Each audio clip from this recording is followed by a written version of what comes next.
Coronavirus pandemic has caused a terrible battle between two things on the top of people's priority list: health and wealth. So how do we protect ourselves from the virus without crushing our economy? An important question to ask right now.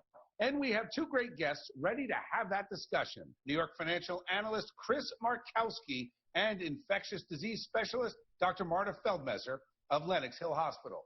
Guys, welcome to Chasing News. Let's start first, Doctor, with help us understand how this disease spreads and what has been done so far in America done to push back on the pandemic. So first, how does the virus spread?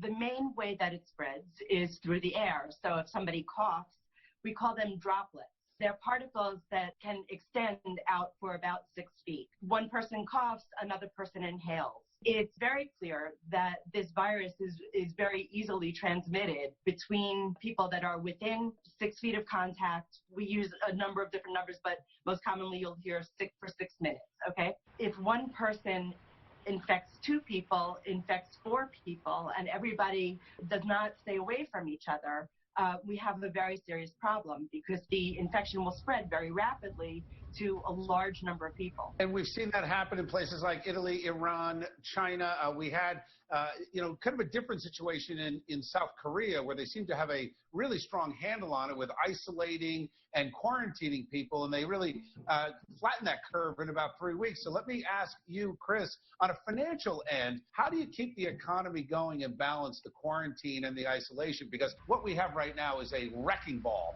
that's been taken to our economy. We were told from the beginning that 80% of the country is going to get this.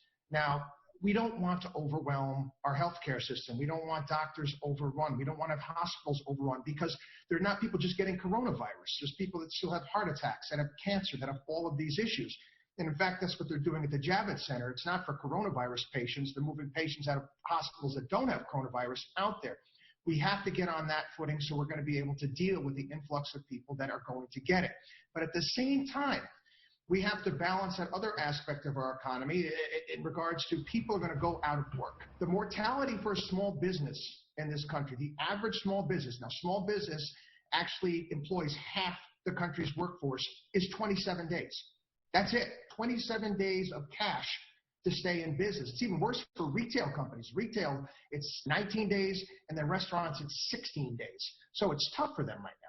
Are you unhappy, as many of us are, with the response in America in terms of not quarantining fast enough, not isolating the vulnerable, meaning quarantining the sick, not the healthy? It's hard to just isolate the sick because many of those who are sick don't know it yet.